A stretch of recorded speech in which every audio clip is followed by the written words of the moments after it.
Você já se perguntou qual a importância do Corvellius nas competições de robótica? Será que não são só palavras bonitas, mas que não têm efeito prático? A verdade é que os Corvellius são importantíssimos e que tem muita gente que não evolui na competição porque não entende que o torneio vai muito além do que apenas construir e programar robôs. Então fica ligado nesse vídeo que eu vou te mostrar com exemplos práticos e reais a importância do Corvellius nas competições.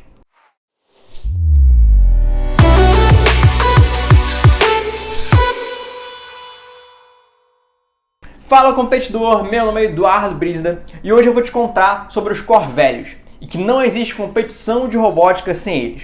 O primeiro detalhe é entender o que é isso de Corvellius. É de comer, morder, segurar? Os Corvellius são basicamente princípios, atitudes que os torneios de robótica buscam inspirar. Os Corvellius são princípios que norteiam toda a nossa jornada como competidor, técnico, mentor ou voluntário na competição. São eles que tornam a FLL, a OBR, o TBR e dezenas de outras competições de robótica tão marcantes e empolgantes, com um clima amigável e cooperativo. É o que torna as competições de robótica inovadoras e únicas, com princípios que centenas de outras competições não conseguem ter. As competições de robótica são espaços de muito aprendizado técnico sobre construção, programação e pesquisa. Mas os Corvellius nos mostram que as competições vão muito além disso. Elas nos ensinam sobre postura, ética, comunicação, cooperação e diversão. Mas por que esses princípios são de fato tão importantes? Será que só são importantes para a competição em si e da porta para fora não serve para nada? Pelo contrário, esses princípios buscam mudar você principalmente para o lado de fora das competições, na sua convivência com a família, amigos, trabalho, escola e entre outros exemplos. O objetivo das competições de robótica é impulsionar a educação tecnológica e formar profissionais e cidadãos mais responsáveis e mais preparados para o mundo no futuro. A verdade é que se você olhar ao seu redor, não faltam problemas e desafios para resolver. Mas o que é possível também perceber é que não basta mais só aspectos técnicos para solucioná-los. Os valores das competições nos ajudam a nos tornarmos pessoas mais corretas, íntegras, cooperativas e empáticas, entender como agir com as outras pessoas, entender o impacto das nossas atitudes na vida dos outros e saber como cooperar com os outros para fazer com que o mundo seja um lugar melhor. Essas são as características e atitudes do que chamamos de profissionais do futuro. Um profissional do futuro é aquele que tem tanto habilidades técnicas, mas também apresenta atitudes e valores que favoreçam um ambiente saudável e cada vez melhor. Então, para te mostrar como é que as competições de robótica geram isso nas pessoas, eu vou pegar como exemplo os valores da First Lego League, da FLL. Eu vou pegar esse torneio como exemplo porque, basicamente, as outras competições de robótica se inspiraram nos valores da FLL e os princípios são praticamente os mesmos, mas explicados de formas diferentes. Mas antes, se você está gostando desse vídeo, aproveita para dar o like e para que eu saiba que você quer mais conteúdos como esse sobre o Corvellius e se ainda não é inscrito, não deixe de se inscrever para ficar ligado cada vez mais no mundo da robótica e competições. A FLL tem 6 valores principais, mas que podemos expandir para 8 no total. O primeiro deles é a descoberta, que busca inspirar as pessoas a explorar novas habilidades e ideias. Já que é um torneio tecnológico, o que não falta é espaço para explorar novas ideias e habilidades, seja na pesquisa ou no robô. O segundo deles é a inovação, que busca inspirar você a usar sua criatividade e persistência para solucionar problemas. O torneio também envolve bastante a resolução de problemas e desafios, seja no tema para elaborar uma pesquisa ou na execução das missões do tapete. O terceiro se chama impacto, que busca inspirar os competidores a aplicar o que estão aprendendo para melhorar o mundo. Foi o que eu comentei sobre ser um profissional do futuro, por exemplo. O quarto é o trabalho em equipe, entender que quando se trabalha em conjunto, você e as outras pessoas conseguem ir muito mais além. O quinto é a inclusão, que busca fazer os competidores respeitarem os outros e aceitarem as diferenças. Entender que são as diferenças de cada um que fortalecem tudo, cada um com ponto de vista e personalidade. Às vezes é melhor trabalhar e conviver com pessoas que são diferentes de você, pensam diferente, agem diferente e que vocês consigam chegar num meio termo. O sexto é a diversão. Entender que é uma competição, mas que também tem espaço para se divertir. Que o momento do torneio também tem que ser prazeroso para você criar memórias positivas e alegres. O sétimo não é bem um valor, porque ele acaba englobando vários valores desses que eu já te falei. Ele é um termo chamado competition, que se baseia no conceito e na filosofia de que as equipes podem e devem ajudar e cooperar umas com as outras, mesmo enquanto competem. E o Competition entra muito em sintonia com o último valor, que é o Gracious Professionalism, que faz parte de você buscar alcançar conquistas, mas também ter ao mesmo tempo atitudes íntegras. O Gracious busca mostrar que uma competição feroz e ganho mútuo não são coisas contrárias. O Woody Flower, que é um dos criadores da First, dizia que o Gracious é você competir como um louco, mas tratar os outros com respeito e carinho nesse processo. Agora que você já sabe o que são os core values, eu quero te dar alguns exemplos de como eles se aplicam e de fato te mostrar que não são apenas palavras bonitas. Antes de dar os meus exemplos de core values, você pode dar um exemplo incrível de core values, que é com o seu compartilhamento desse vídeo para os seus colegas de equipe e equipes amigas, para que todos aprendam mais sobre o core values e para que eu possa impactar cada vez mais pessoas com o meu conteúdo. Uma grande ajuda sua é com o compartilhamento. Eu te garanto que você tem um impacto muito grande na minha vida e na vida dessas pessoas que você mandou o meu vídeo. Então, se você compartilha meus conteúdos, muito obrigado pelo seu apoio. O primeiro exemplo é com a descoberta. Como eu disse, esse valor fala sobre explorar novas ideias e habilidades. Eu, quando comecei nas competições, isso em 2014, no meu 9º ano, eu era um buraco sem fundo em busca de conhecimento. Eu ouso dizer que eu pensava em robótica 24 horas por dia. Tanto que tinham vezes que eu acordava no meio da madrugada porque eu acabei tendo alguma ideia para algum problema do robô. Aproveita e comenta aí se isso já aconteceu contigo, de acordar no meio da madrugada com alguma ideia. E esse valor da FLL foi importantíssimo porque eu comecei a focar ainda mais nas aulas do colégio. Eu ficava pensando, imaginando como é que eu poderia usar o que eu estou aprendendo no colégio na robótica. Isso foi essencial para eu, por exemplo, criar um seguidor de linha com função linear, que é um assunto de primeiro ano do ensino médio. Utilizar análise combinatória, que é um assunto de segundo ano do ensino médio. Utilizar Bhaskara para fazer o meu robô andar de forma mais precisa. Um conceito que muita gente acha que não serve para nada. Então esse valor me mostrou que muitas vezes quem define se algo é inútil ou não é você mesmo. Que muitas vezes é possível encontrar propósito no que se estuda. Tanto que mais pra frente eu tinha um conhecimento tão versátil que tinha alguns colegas da faculdade que ficavam impressionados. Que eu conseguia mergulhar em diversos assuntos diferentes. Então essa busca por conhecimento é essencial para qualquer um. Além de que uma versatilidade de conhecimento é uma característica muito importante para o projeto de inovação, já que todo ano o tema muda e você tem que pensar em uma solução totalmente diferente todo ano. Os próximos exemplos eu vou focar bastante no Competition e no Gracious. E eu quero falar com você sobre ganhar prêmios. Por muito tempo eu tive uma certa vergonha de falar que eu queria ganhar prêmios. Às vezes eu ficava até meio envergonhado de comemorar ou ficar feliz com alguma premiação. Existe uma frase muito comum nas competições, que talvez você já tenha ouvido, que diz o seguinte: o que a gente aprende é mais importante do que a gente ganha. E por muito tempo eu interpretei errado essa frase. Eu coloquei o aspecto ganhar como algo muito lá embaixo, algo até meio errado de querer. Mas chegou um momento que eu cansei de mentir para mim mesmo. Eu ficava umas 4 a 7 horas por dia na sala de robótica treinando. Eu estava lá em busca de conhecimento, mas também porque eu queria ganhar prêmios, queria passar para as próximas etapas. E aí lembra que eu falei sobre o Gracious? De você competir como um louco, mas sem perder o respeito, carinho e entender que competir não te impede de ajudar os outros? Eu por muito tempo esqueci desse detalhe do Gracious. A verdade é que o que me definiu como competidor era esse desejo de vencer, mas que esse desejo não estava acima da minha ética, da minha moral. Eu queria vencer pelo meu mérito e não por conta da falha de alguma outra equipe ou porque eu passei por cima de alguém. Se eu fizesse isso, aquele troféu de Lego só seria um pedaço de plástico e não representaria para mim uma conquista de conhecimento e de superação. Então eu quero te contar agora uma história de um torneio que eu participei em 2019. Eu já estava na faculdade e o torneio se chamava Salão de Robótica. Naquela época eu já estava na equipe de robótica da faculdade já fazia algum tempo. Eu já estava 1 ano na equipe.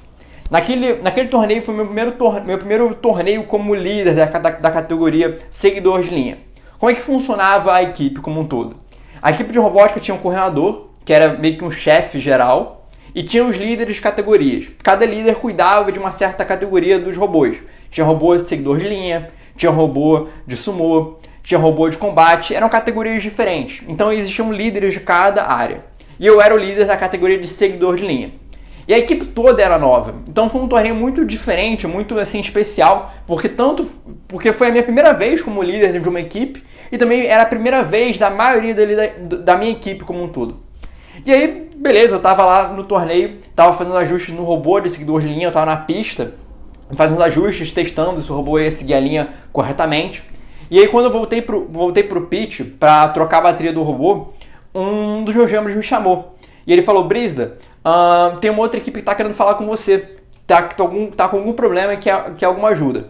Aí eu perguntei onde eles estavam, qual era a equipe. Aí eles falaram: a equipe ali do lado, uma equipe laranja, a equipe Fênix, que era da Unicamp, se eu não me engano. E aí beleza, eu fui lá, conversei com o líder da categoria deles, que era seguidor de linha também, da equipe. E eles me falaram que um dos motores dele tinham queimado. E ele estava precisando de mais um motor. Aí eu perguntei: qual modelo eles estão precisando? Aí ele me falou: olha, a gente está precisando desse motor X, Y e Z. E eu falei: olha, esse motor a gente tem, tá disponível, tipo, a gente não tá usando no robô, então eu posso te emprestar. Fui no meu pitch, peguei o motor e entreguei para ele. Quando eu devolvi, uma multidão dos meus membros chegaram para mim e me questionaram: Brisda, por que você emprestou o motor para outra equipe? Para uma equipe que era na nossa própria categoria. E aí eu olhei para ele sem entender muito por quê. Tipo, eu falei: qual o problema de eu emprestar um motor? Na minha cabeça não tinha problema. Eu emprestei muito no automático, porque é algo normal. Eu vi aquela equipe na minha frente precisando de ajuda. Então por que eu não ajudaria se eu tinha como ajudar? Então eu emprestei. E naquele momento, quando eles me fizeram essa pergunta, eu entendi da questão dos valores. Que naquele momento eu estava aplicando o Gracious e o Competition. Eu estava ajudando as outras equipes. Eu queria vencer aquela competição. Eu queria ficar em primeiro na categoria. Eu queria ter um robô que ganhasse de todo mundo. Mas que eu queria ganhar por conta do meu mérito. Por conta da minha própria capacidade. E não porque uma outra equipe está sem um motor. Porque isso não era um aspecto de conhecimento. Era um aspecto assim, técnico, que qualquer um poderia ter. Poderia ser que a minha equipe tivesse com o motor queimado e precisasse de um motor. Isso não necessariamente quer dizer que a gente é incapaz de ter um bom robô. É uma questão técnica que dá para resolver. Então eu emprestei. E se eles ganhassem, cara, eu ia ficar muito feliz por eles, porque eles mereciam ganhar. Então eu queria ganhar por conta do meu mérito, eu emprestei isso. Então foi um torneio que eu não tinha obrigação nenhuma de dar aquele motor. Não tinha uma avaliação de Corvellius. E é nesse momento que você realmente mostra que você é um competidor campeão, um competidor com valores corretos. É no momento que você não tem obrigação nenhuma de fazer algo, mas ajuda mesmo assim. Aplica os valores não por conta para falar numa apresentação, para falar que você aplica o Corvellius, mas simplesmente porque está naquele momento e a equipe precisa da sua ajuda e você tem como ajudar. Então é esse o primeiro detalhe que eu quero te mostrar. Que o Corvellius entra muito nessa questão de atitudes, de valores. Que eu quero ganhar um prêmio, mas eu não quero ganhar o prêmio à custa de tudo. Que existe um limite. O limite é o limite da cooperação, é o limite da ética, da moral. Que esses valores eu não quebro. Se eu precisar perder uma competição e manter a minha ética, minha moral, eu vou perder, porque faz parte. E a próxima história é também sobre o Gracious e que os valores não se aplicam apenas aos competidores, mas sim também para os técnicos, mentores e todos que estiverem envolvidos numa competição de robótica. Esse torneio foi um torneio da OBR em 2017. Eu estava no terceiro ano do ensino médio e aquele foi um torneio bem assim, especial porque a gente nunca tinha participado da OBR. A equipe que eu participava, ela nos primeiros anos, nas primeiras gerações, participou da OBR numa outra época e eles não gostaram muito do formato da OBR na época, isso em 2010. Hoje em dia está muito diferente daquela época. E aí a gente estava no terceiro ano, a gente já tinha passado por muitos torneios, já tinha muitos prêmios, e a gente queria experimentar como é que era a OBR, se era legal, se era divertido, a gente queria ver até que ponto a gente poderia chegar, a gente queria testar o nosso conhecimento, a nossa capacidade. Então eu e um colega da equipe, a gente perguntou, Rosângela, que é a técnica da equipe, Rosângela, a gente pode participar da OBR esse ano? Aí ela falou, podem. Aí beleza, a gente participou esse ano, e foi a etapa estadual do torneio. E aí, para dar uma contextualizada, eu sou do Rio de Janeiro. E a equipe que eu participo é uma equipe antiga, antiga mesmo das competições. Compete desde 2010. E o Rio de Janeiro ainda é uma região muito emergente, que ainda está crescendo, ainda tem bastante coisa para evoluir. Então o que acontece? A gente é uma equipe muito antiga, de 2010, e existem muitas equipes ali que tinham acabado de iniciar. Tá? Começaram ali em 2017 mesmo, 2016, então ainda estavam na jornada para construir toda uma trajetória. E aí, O que acontece? Nas etapas estaduais, normalmente estaduais e regionais, normalmente a gente tinha resultados muito expressivos. A gente ficava em primeiro, segundo, normalmente a gente ficava no pódio. Já no nacional, a gente ficava misturado ali entre as regiões excelentes. São Paulo, Minas, Goiás são equipes que são excelentes normalmente. Então a gente ficava naquela meio que era meio esquecido. Mas no regional, no estadual, por conta do nosso resultado, do nosso robô, das nossas pesquisas, a gente se destacava. Por conta dessa discrepância, muitas vezes, de conhecimento. A gente quer uma equipe muito antiga para essas equipes que ainda estão numa trajetória. E aí a gente participou do torneio, foi a etapa estadual, era num colégio aqui perto, e a gente chegou em primeiro lugar na competição. No primeiro lugar, a gente se qualificou para a regional, e aí, quando a gente estava pegando o prêmio, aconteceu uma situação assim, que hoje em dia eu fico muito irritado. Eu sou muito difícil de ficar irritado com as coisas, mas aquela situação me deixou muito irritado. Que era o seguinte, uma funcionária ali do colégio, que a equipe do colégio também estava participando, chegou assim e disse o seguinte pra gente: vocês não estão cansados de ganhar tantos prêmios? A fala dela foi um tom meio chato, porque o que ela quis dizer? Ela quis menosprezar a gente, falar que, pô, a gente simplesmente participou do torneio, a gente não tinha intenção de prejudicar alguém ou de magoar alguém, a gente simplesmente competiu como todos os outros. E se a gente ganhou foi porque a gente mereceu ganhar. Então a situação dela mostra uma questão totalmente fora dos valores. Porque, pô, qual é a culpa? A culpa que a gente tem por conta de a gente ter ganhado um prêmio. Será que é errado a gente ganhar um prêmio? Então foi esse ponto que eu quis falar acima e eu tô falando nesse exemplo.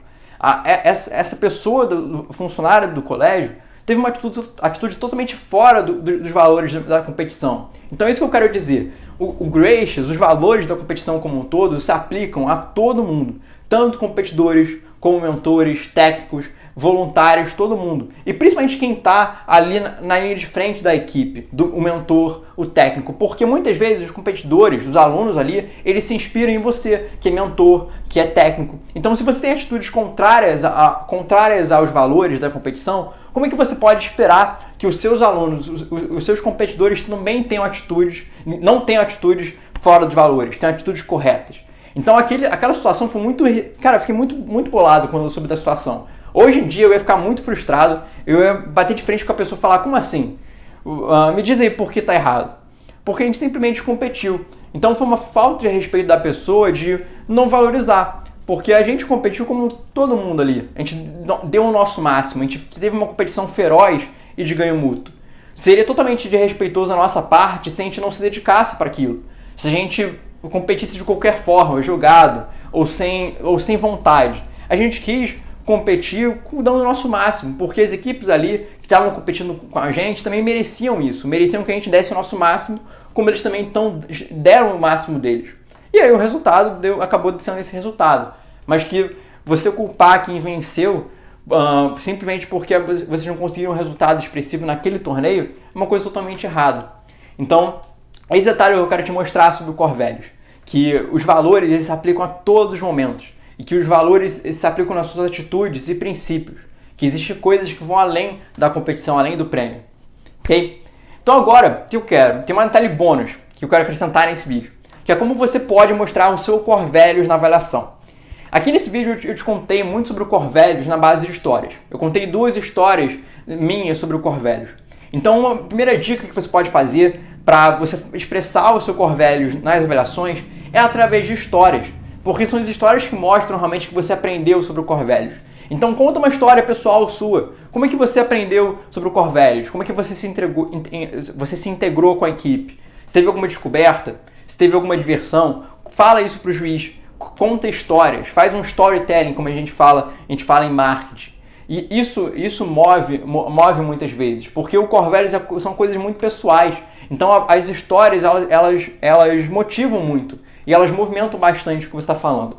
Então, outra dica, quando você se apresentar para o juiz, você tem lá 2 minutos para se apresentar. Normalmente o pessoal arruma as coisas, fala bom dia, se apresenta. Você pode aproveitar e se apresentar e falar o que você aprendeu com o torneio.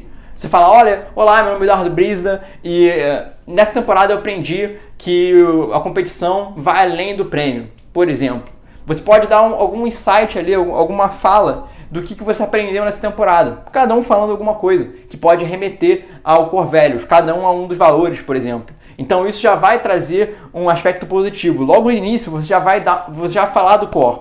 Então isso vai ser muito positivo, por quê? Porque os juízes vão anotar e você tá meio que definindo como é que você quer fazer a apresentação. Você não está esperando o juiz fazer alguma pergunta sobre o Corvellius. Você que está definindo o que você quer falar sobre o Corvellius. Então isso é muito positivo, é muito proativo da sua parte. Outro exemplo, no meio da apresentação de pesquisa ou do robô. Você pode fazer uma apresentação ali do robô e da pesquisa sobre algum aspecto que mostra alguma coisa sobre integração, por exemplo. Você pode falar, por exemplo, quando você está fazendo uma pesquisa, definindo ali as fontes de pesquisa, você pode falar que a equipe se juntou, dividiu tarefas, então um grupo pesquisou em livros, outro em sites, outros em revistas, em artigos. Isso mostra o trabalho da equipe, mostra a integração de vocês, mostra a questão de vocês conseguirem dividir tarefas, de serem autônomos. Então, estou dando um exemplo, por exemplo. Outra coisa é você fazer um pôster para comentar e instigar a curiosidade dos juízes. Uma coisa muito comum antigamente eram as equipes fazerem pôsteres, até porque antigamente tinha uma avaliação só de Corvellius. Então, você pode fazer um pôster, deixar ali de lado, de uma certa forma deixar ali um easter egg para o juiz olhar e ficar curioso. Talvez alguma coisa no pôster faça com que o juiz fique curioso para perguntar. Por exemplo, alguma pesquisa de campo, alguma coisa que vocês fizeram, alguma jogatina, por exemplo, ele olha uma foto ali de vocês e fica curioso para perguntar para vocês. Então isso é muito positivo, ok? Então essas são algumas dicas do que você pode fazer para expressar o Corvellius nas avaliações. Bom, eu espero que nesse vídeo eu tenha te ajudado a entender a importância do Corvellius. E se você gostou desse vídeo, não deixe lá o seu like. E se tiver muitas curtidas, eu vou saber que você gosta desse conteúdo e vou buscar trazer mais conteúdo sobre o Corvellius, além dos conteúdos sobre o robô no geral, que eu já trago aqui pro canal. E se você curte robótica e competições, se inscreva no canal para ficar ligado em mais vídeos sobre o assunto e me permitir te ajudar a evoluir cada vez mais na robótica e competições. Para você que está louco por competições de robótica para participar em 2022, se liga nesse vídeo aqui que eu falo sobre 5 torneios de robótica para você participar esse ano. E se você gostar de um, aproveita e comenta qual você gostou lá no vídeo. Então é isso, te vejo no próximo vídeo.